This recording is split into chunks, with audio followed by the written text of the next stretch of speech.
The grand dining room of the luxurious five-star restaurant sparkled under crystal chandeliers, filled with laughter, polished silverware, and the soft notes of a live piano playing in the corner.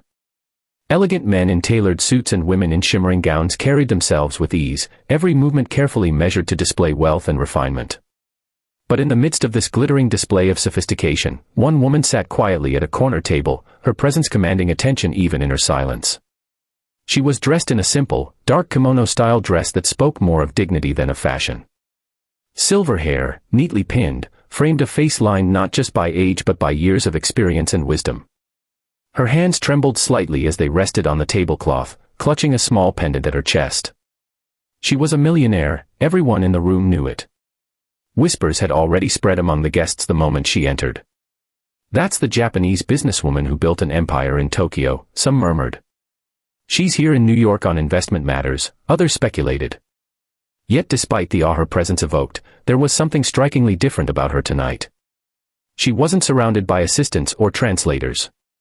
She had come alone, and when the waiter brought her the menu, her eyes moved over the English words with growing confusion. She opened her mouth, tried to form a sentence, but her voice faltered. She could only manage a few broken phrases in heavily accented English that no one around her seemed to understand. The room's atmosphere shifted. Some guests tried to hide their smirks, others simply shook their heads.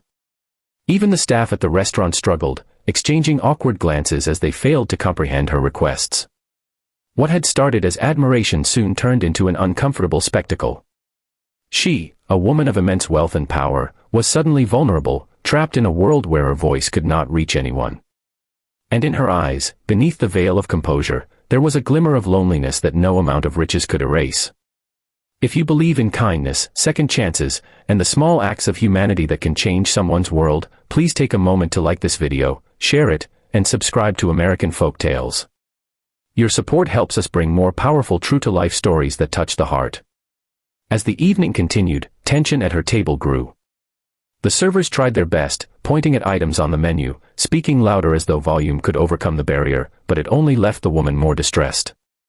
She shook her head gently, her hands trembling more visibly now, until finally she lowered her gaze, clutching the pendant tighter, as though silently wishing for someone, anyone, to understand her. At that moment, in the background, a young waitress stood observing. She was not part of the elite staff usually assigned to VIP guests. She was one of the newer hires, often tasked with clearing glasses, bringing water, and handling the tables nobody else wanted. Her uniform was plain, her ponytail slightly messy from the rush of the evening, and her name tag read simply, Emily. For most of the night, she had moved quietly, hoping not to attract the scrutiny of her stricter supervisors. But as she watched the woman struggle, something inside her stirred, a memory of her own grandmother who used to sit at the kitchen table, speaking only Japanese, while Emily as a little girl would try to understand. Emily had grown up with a Japanese grandmother who never quite mastered English, even after decades of living in America.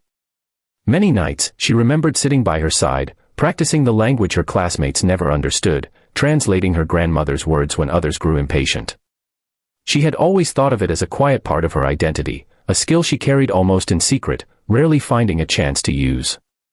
But now, standing in this opulent restaurant, watching the dignified woman shrink under the weight of incomprehension, Emily realized she might be the only one who could reach her.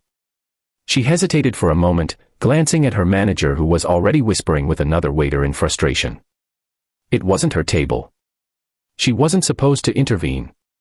But her heart pressed her forward. Gathering courage, she walked towards the woman's table. The other diners looked on, curious, as this young waitress, clearly out of her depth among the suited waiters and white tablecloths, approached the table and gently bent down. She looked into the woman's eyes with warmth and softly spoke in Japanese. The transformation was instant. The older woman's eyes widened, shimmering with disbelief. For a second, she seemed frozen, and then, as Emily repeated herself, the woman's lips parted, and tears welled up. Relief washed over her face like sunlight breaking through clouds. For the first time all evening, she smiled. Words poured from her, fluent and graceful, and Emily responded with ease, bridging a gap that moments before had felt impossible. The room fell into stunned silence. Diners who had moments earlier whispered and smirked now leaned forward in awe.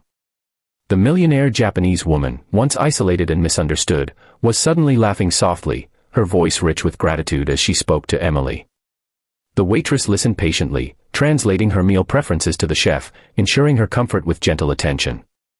The simple act of being understood had transformed the evening, restoring dignity to a woman who had been made to feel small despite her wealth.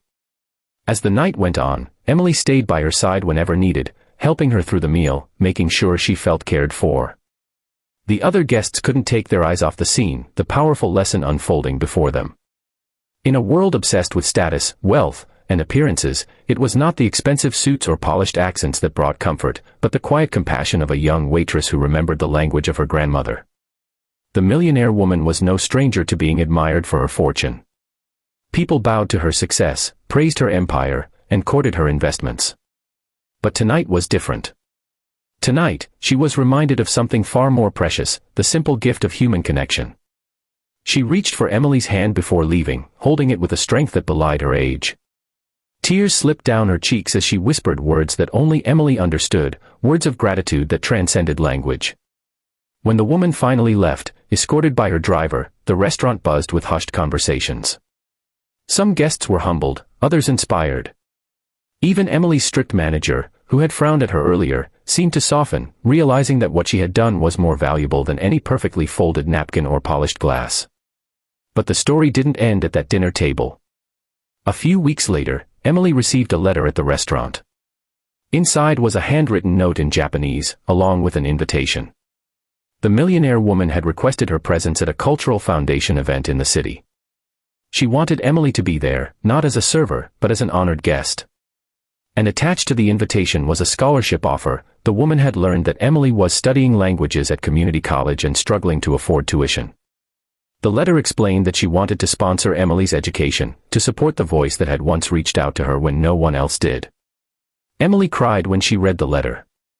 She hadn't thought her small act of kindness would ever matter beyond that night, but it had changed her life. The millionaire woman had given her more than financial help. She had given her belief, validation that her heart and her heritage were gifts worth honoring. Years later, Emily would stand on stages as a professional translator, traveling across countries, bridging cultures and languages, always remembering the night it began.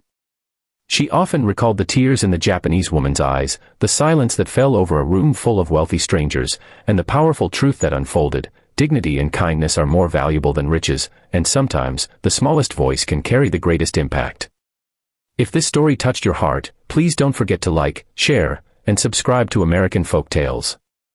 Your engagement helps us continue creating stories that remind the world of the power of empathy, kindness, and human connection. And before we end, please comment below: have you ever experienced a moment where someone's kindness broke through a barrier in your life? We'd love to hear your stories. Because in the end, what people remember most is not how much we own, but how much love we share.